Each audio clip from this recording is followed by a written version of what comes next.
अंग्रेजी में एक शब्द होता है पेडिग्री। पेडिग्री वर्ड को है वो इंटरचेंजेबली यूज़ किया जाता है क्वालिटी के लिए, कि अगर आप में क्वालिटी है तो बहुत पेडिग्री है आप में। पेडिग्री का जो एक्चुअल मीनिंग होता है, अगर आप इंग्लिश डिक्शनरी में देखेंगे तो पेडिग्री का सिंपल मीनिंग होता है टेबल और list showing the line of ancestors of a person और एनिमल। पेडिग्री का मतलब एक तरीके से हो गया आपकी लीनियज, कि आपके एंसेस्ट्री क्या है, किस तरीके से जो है आपकी फैमिली ट्री चली आ रही है। इस केस में यूरोपियन फुटबॉल में आपकी क्या पेडिग्री रही है, आपने पहले कैसा परफॉर्म किया है। और आज जो हमने देखा है वो pure display of European pedigree था by Real Madrid and Bayern Munich. अगर हम किसी क्लब की हिस्ट्री की बात करते हैं ना, तो सिर्फ ट्रॉफीज जीतना ही हिस्ट्री नहीं है।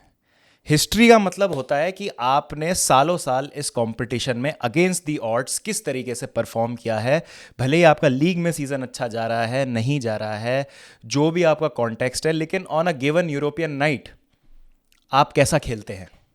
और being real Madrid and Bayern Munich, you can not count these teams out ever ever ever. कोई ऐसे ही 6 और 14 चैंपियंस लीग्स नहीं जीत जाता है। और ज़्यादा तारीफ मैं यहाँ पर बायर्न म्यूनिख की करना चाहूँगा, बिकॉज अगर आप कॉन्टेक्स्ट देखें तो इस समय बायर्न म्यूनिख का शायद पिछले 10-12 साल का सबसे ख़राब सीज़न जा रहा है ये, जहाँ पर वो ट्रॉफी लेस होने की कगार पर थे एक पॉइंट ऑफ टाइम में। अब तो आ गए हैं चैंपियंस लीग के सेमीफाइनल में, तो क्या पता जीत ही जाए ये बड़ा टूर्नामेंट।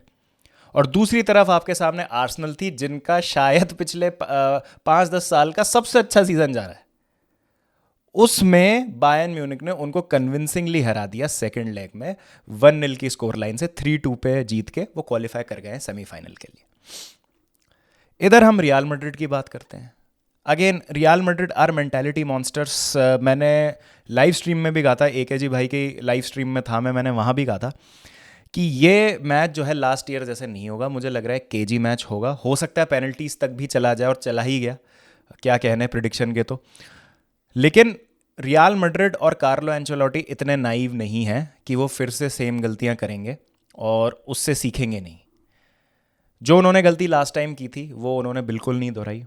इस बार उनको पता था सिटी का अप्रोच क्या होगा, किस तरीके से सिटी अप्रोच करती है गेम को। डिफेंसिवली सॉलिड रहना है, शेप को बिल्कुल कॉम्प्रोमाइज़ नहीं होने देना है। क्वालिटी इतनी है रियल मैड्रिड में कि वो जो भी प्लान लागू करना चाहते हैं उसको एग्जीक्यूट भी कर देते हैं।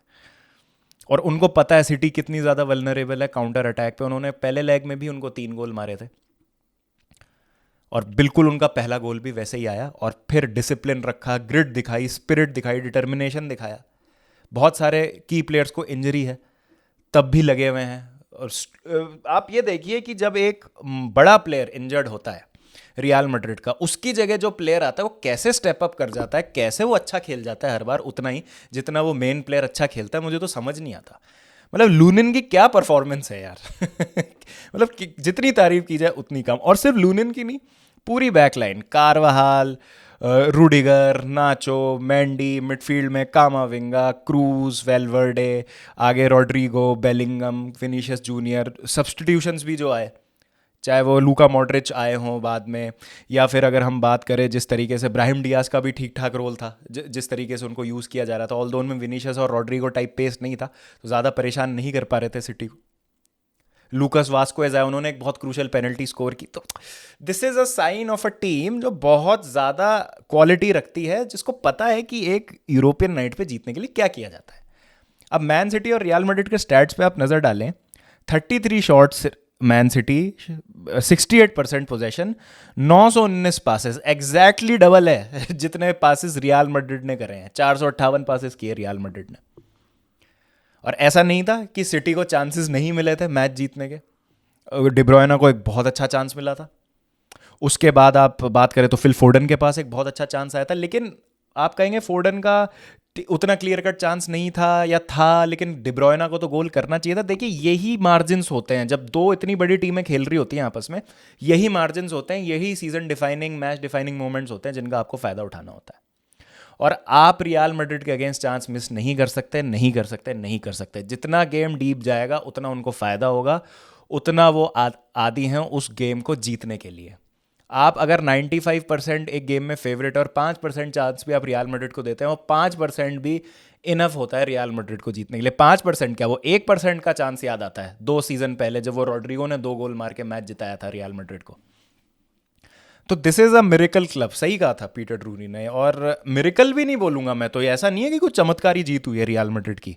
रियल मैड्रिड ने बहुत अच्छी फुटबॉल खेली है, गेम प्लान उनका क्लियर था, काउंटर पे हिट करना है मैन सिटी को, बिल्कुल भी उनको चांस नहीं देना है, बॉल जो है फालतू में लूज नहीं करनी है। ऑल दो बीच में कुछ स्पेल्स आ रहे थे गेम के जहाँ पर काफ़ी इजीली पोजेशन जो है कंसीड कर रही थी रियल मैड्रिड, लेकिन डिफेंसिवली बहुत सॉलिड थे। आई थिंक वो रूडिगर से गलती तो नहीं बोलूँगा मैं, बिकॉज वो थोड़ा सा टैंगल हो गया उनका फीट, बट वो थोड़ा सा एक वो मोमेंट था जहाँ पर आप कह सकते हैं कि बॉल बिल्कुल काइंडली आके गिर गई डिब्रोयना के लिए और उन्होंने वहाँ गोल मार दिया, इक्वलाइजर स्कोर कर दिया।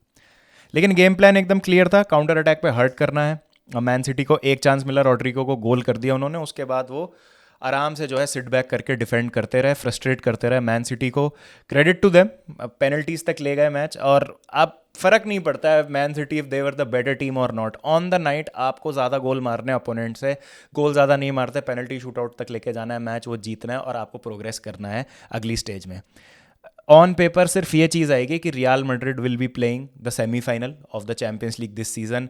इतना पोजेशन, उतने पासेस, ये डिजर्विंग वो डिजर्विंग, ये चांस, इतना एक्सजी, उतना ये, उतना बिग चांस, जो भी जितने स्टैट्स होते हैं सारे लगा लो आप, कोई मायने नहीं रखता। और कुछ चीज़ें बहुत ज़्यादा इंटेंजिबल होती हैं फुटबॉल में। मेंटालिटी को आप नहीं मेजर कर सकते, आप यूरोपियन जो एक्सपीरियंस है, जो पेडिग्री है, उसको मेजर नहीं कर सकते, नर्व्स होल्ड करने को आप मेजर नहीं कर सकते। और सीधी सी बात है, जो क्लच करती है रियल मैड्रिड ऐसे गेम्स को, सिचुएशंस में एज अ टीम जो एक क्लच करती हैं ऐसी सिचुएशंस में, उसको आप ऑन पेपर किन टर्म्स में, किन आप यूनिट्स में मेजर करेंगे उनको। तो ये है भाई Real Madrid team, and I think from here they are the favourites to win the Champions League in my opinion. बाकी टीम की भी बात करूंगा मैं। अब आता हूं मैं बायर्न म्यूनिक पे। Bayern Munich deservedly won this game against Arsenal, और आर्सेनल ऐसा लगा कि थक गए। Although Man City Real Madrid में भी लग ही रहा था कि थक गए थे टुवर्ड्स द एंड मैच के प्लेयर्स काफ़ी ज़्यादा, मतलब ऐसा लग रहा था कि जेरेमी डोकू को अगर आप छोड़ दें तो ऐसा लग रहा था सब प्लेयर्स थक गए हैं। किसी भाई ने चैट में भी लिखा था 0.75x पे चल रहा है गेम, ऐसा लग रहा है, बिल्कुल ऐसा ही लग रहा था। Bayern Munich again brilliant display of defensive shape, अपना ऑर्गेनाइजेशन रखना, चांसेस भी काफ़ी अच्छे क्रिएट किए बायर्न ने, they were the most dangerous team. Second half में 0 शॉट्स ऑन टारगेट आर्सेनल के, जहाँ पर वो ट्रेल कर रहे थे। Again a very quite performance by Bukayo Saka, Martin Odegaard थोड़ा बहुत दिख रहे थे, मार्टिनेली शुरू में इन्वॉल्व हो रहे थे, लेकिन कोई भी ऐसा एक मोमेंट्स प्लेयर नहीं है आर्सेनल के लिए जो ऐसी सिचुएशंस में, फंसे हुए मैचेस में उनको जीत दिला सके। जैसे हम बाकी टीम्स की बात करते हैं, बड़ी टीम्स की हम बात करते हैं, मैन सिटी में केडीबी हैं, रॉड्री हैं, फिल फोर्डन हैं, लिवरपूल में हम मोहम्मद साला की बात करते हैं, और गुंडोगन होते थे मैन सिटी में पहले, ऐसे प्लेयर्स याद आते हैं। रियल मैड्रिड के तो सारे ही प्लेयर्स क्लच है, चाहे रॉड्रिगो हो, विनीशियस हो, जूड बेलिंगम हो, सब क्लच प्लेयर्स हैं। अच्छी टीम है आर्सेनल की, मैनेजर अच्छा है, सब कुछ बढ़िया है, बस वो मोमेंट्स और वो मैजिक प्रोड्यूस करने वाला प्लेयर मुझे मिसिंग लगता है। मैंने नहीं देखा है कि जहाँ मैच फंसा हुआ हो, तो इतना बड़ा मैच, एक यूरोपियन कप का नॉकआउट मैच जहाँ आप इतने सालों बाद एक क्वार्टर फाइनल खेल रहे हैं, तो एक कोई प्लेयर आए जो स्क्रफ ऑफ इट्स नेक से पकड़ ले, या कुछ शॉट्स ले, कुछ ट्राई करे, थोड़ा गूदा दिखाए, आगे जाके जो है थोड़ा सा एडवेंचरस हो, थोड़ा सा चांस ले। बहुत ज़्यादा सेफ खेल रही थी आर्सेनल इन माय ओपिनियन, और उसी का फ़ायदा उठाया बायर्न ने। अपने होम में जो उनको करना था उन्होंने किया। I would say they were the better team in terms of the chances created. वो तो एक गोल हुआ है, बट चांसेस बहुत ज़्यादा अच्छे क्रिएट किए थे बायर्न म्यूनिक ने पूरे मैच में। And Thomas Tuchel again defensive master class कर दी लास्ट में 5-6 सेंटर बैक डाल दिए, उपामेकानो को भी डाल दिया था एंड में, किम मिंजे को भी डाल दिया था, और कैसे ना कैसे करके थॉमस टूकल कप्स में तो ढूंढ ही लेते हैं तरीके मैच जीतने के। आप जितना मर्जी उनको बोलियो मैनेजर अच्छे नहीं है, लीग में वो इतना अच्छा परफॉर्म नहीं करते, लेकिन जहाँ पे कप कंपटीशन की बात आती है वहाँ पर थॉमस टूकल का कोई कंपैरिजन ही नहीं है। वही is one of the best managers out there when it comes to cup competitions. तो प्लेयर्स ने भी समझा बायर्न म्यूनिख के कि this is the only trophy that they can get, and it's the biggest trophy, वरना season जो है फिर से एक अनसक्सेसफुल सीज़न रह जाएगा। तो प्लेयर्स ने भी स्टेप अप किया है। अब ऐसा लग रहा है देख के कि प्लेयर्स जैसे गोरेट्स का, किमिक हो गए, और भी 2-4 प्लेयर थे, डिलिक्ट वगैरह हो गए, जो लग रहा था कि नहीं यार ये खेल नहीं रहे शायद मैनेजर के लिए, सब जो है बढ़िया खेलने लग गए। Musiala was fantastic, absolutely brilliant. तो I think all in all जो एक आप कहते हैं ना कि एक्सपीरियंस जो है उसका कोई कंपैरिजन नहीं है किसी भी चीज़ से, और जैसे मैंने कहा इंटेंजिबल्स जो होते हैं जिनको आप मेजर नहीं कर सकते, वो बहुत बड़ा फैक्टर रोल प्ले करते हैं ऐसे परफॉर्मेंसेस में, ऐसे मैचेस जीतने में। तो हमारे 4 सेमीफाइनलिस्ट हो जाते हैं, Real Madrid, Bayern Munich, what a semifinal, and PSG versus Borussia Dortmund. अब यहाँ से जो है मेरे हिसाब से 4 टीमें बची हैं, चारों का इक्वल इक्वल चांस है, 25-25% चांस है चारों टीमों का जीतने का। अगर मेरे को एक फेवरेट सेलेक्ट करना होगा तो मैं रियल मैड्रिड को करूँगा, बट अगेन यहाँ पर डॉर्टमंड का भी उतना ही चांस है जीतने का जितना रियल मैड्रिड का चांस है। डॉर्टमंड को भी आप अंडर एस्टिमेट अब नहीं कर सकते। Each and every team is 3 matches away from winning the Champions league.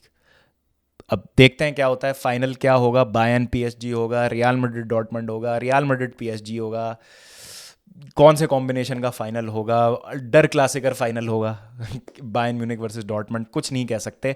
It is very tough to predict कि अब क्या होगा। तो आपकी क्या राय है, please do let me in the comment section. मिलता हूँ आपसे शाम को with another live stream. Till then take care and peace, and congratulations to all the Bayern Munich and Real Madrid fans. Take care guys, bye.